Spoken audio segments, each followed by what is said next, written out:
Welcome to Telangana rising news. Tank Bund వద్ద ఎంతో మంది ప్రాణాలను కాపాడిన శివ కుటుంబానికి సీఎం రేవంత్ రెడ్డి గారు 5 లక్షల రూపాయల ఆర్థిక సాయాన్ని అందించారు. హైదరాబాద్ లోని జూబ్లీ హిల్స్ లోని సీఎం గారి నివాసంలో శివ కుటుంబ సభ్యులు సీఎం గారిని ప్రత్యేకంగా కలిశారు. ట్యాంక్ బండ్ శివగా పేరు తెచ్చుకున్న శివ కుటుంబ దీన స్థితి ఇటీవల ముఖ్యమంత్రి గారి దృష్టికి వెళ్లింది. శివకు అవసరమైన సహాయం అందించాలని అధికారులకు సీఎం రేవంత్ రెడ్డి గారు దిశానిర్దేశం చేశారు. ఇందులో భాగంగా శివ కుటుంబానికి ముఖ్యమంత్రి రేవంత్ రెడ్డి గారు ఆర్థిక సాయంతో పాటు కుమారుడు వేణుమాధవ్ కు హోంగార్డు ఉద్యోగ నియామక పత్రాన్ని సైతం అందజేశారు. ఇక్కడ వరకు ముఖ్యమైన అంశం చూసినాం. ఈ నెల 6వ తేదీన సీఎం రేవంత్ రెడ్డి గారు బాసరకు వెళ్లనున్నారు. ఈ సందర్భంగా పలు అభివృద్ధి పనులకు వారు శంకుస్థాపన చేయనున్నారు. సీఎం రేవంత్ రెడ్డి గారి పర్యటన ఏర్పాట్లను పరిశీలించారు దేవాదాయ శాఖ కమిషనర్ హనుమంతరావు. ఇక్కడ వరకు ముఖ్యమైన అంశం చూసినాం. మహాలక్ష్మి పథకం ద్వారా మహిళలు ఉచిత బస్సు ప్రయాణం చేసి 10,000 కోట్ల రూపాయలను ఆదా చేసుకున్నారని డిప్యూటీ సీఎం అల్లు భట్టి విక్రమార్క గారు, మంత్రులు పొన్నం ప్రభాకర్ గారు, సీతక్క గారు తెలిపారు. రాబోయే 3 ఏళ్లలో మహిళా సంఘాలకు 1,00,000 కోట్లకు పైగా వడ్డీ లేని రుణాలు అందిస్తామంటూ ప్రకటించారు డిప్యూటీ సీఎం అల్లు భట్టి విక్రమార్క గారు. కాంగ్రెస్ ప్రజా ప్రభుత్వం అధికారంలోకి వచ్చిన 48 గంటల్లోనే నాడు ఇచ్చిన హామీ మేరకు ఈ పథకాన్ని అమలు చేశామని గుర్తు చేశారు. ఉచిత ప్రయాణం వల్ల ఆదా అవుతున్న డబ్బు కుటుంబ అవసరాలకు, పిల్లల చదువులకు ఉపయోగపడుతుందంటూ మహిళలు పేర్కొన్నారని తెలిపారు.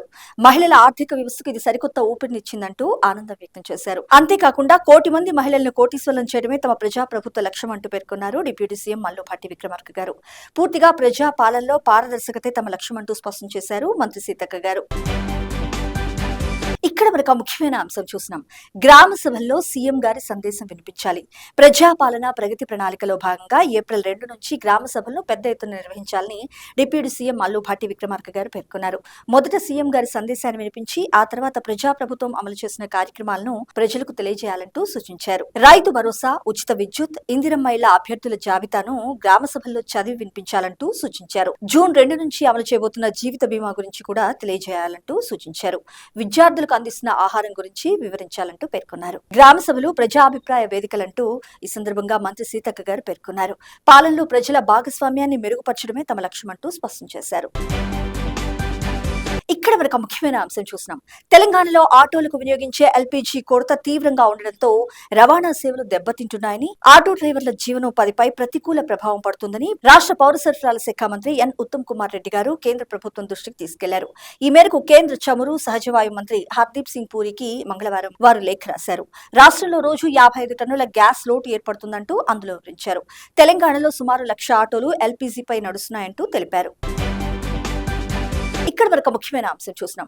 ట్యాంక్ బండ్ ఐమాక్స్ థియేటర్ ఎదురుగా లేక్ వ్యూ పార్క్ లో ఏర్పాటు చేసిన మహాత్మా జ్యోతిబా పూలే, సావిత్రిబాయి పూలే విగ్రహాలను ఈ నెల 11వ తేదీన పూలే గారి జయంతి సందర్భంగా సీఎం రేవంత్ రెడ్డి గారు ఘనంగా ఆవిష్కరించనున్నారని రాష్ట్ర రవాణా మరియు బీసీ సంక్షేమ శాఖ మంత్రి పొన్నం ప్రభాకర్ గారు ప్రకటించారు. విగ్రహాల ఏర్పాటు పనులను మంత్రి కొండా సురేఖ గారితో కలిసి మంగళవారం ఆయన పరిశీలించారు.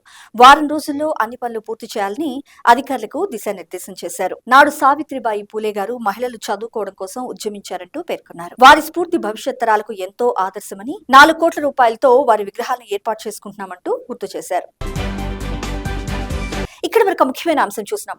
నిబంధనలకు విరుద్ధంగా శ్రీశైలం ప్రాజెక్టులో ఏపీ ప్రభుత్వం చేపట్టిన విద్యుత్ ఉత్పత్తిపై తెలంగాణ ఎక్సైజ్ శాఖ మంత్రి జూపల్లి కృష్ణారావు గారు తీవ్ర స్థాయిలో మండిపడ్డారు. ఉమ్మడి మహబూబ్ నగర్ కు చెందిన ఎమ్మెల్యేలు చిక్కుడు వంశీకృష్ణ, రాజేష్ రెడ్డి గారితో కలిసి ఆయన మీడియా సమావేశాన్ని నిర్వహించారు. శ్రీశైలం రిజర్వాయర్లో కనిష్ట నీటి మట్టం 834 అడుగులు ఉన్నప్పుడు విద్యుత్ ఉత్పత్తి చేయరాదనే నిబంధన ఉన్నప్పటికీ ఏపీ ప్రభుత్వం దాన్ని పూర్తిగా బేఖాతరు చేసిందంటూ మంత్రి గారు నిప్పులు చెరిగారు. తెలంగాణ సాగు, తాగునీటి అవసరాలను పట్టించుకోకుండా ఏపీ ప్రభుత్వం అక్రమంగా నీటిని తోడేస్తుందంటూ మండిపడ్డారు. అయితే పలుమార్లు విజ్ఞప్తి చేసిన ఏపీ సర్కార్ తన మొండిపట్టు వెళ్లేదంటూ విమర్శించారు.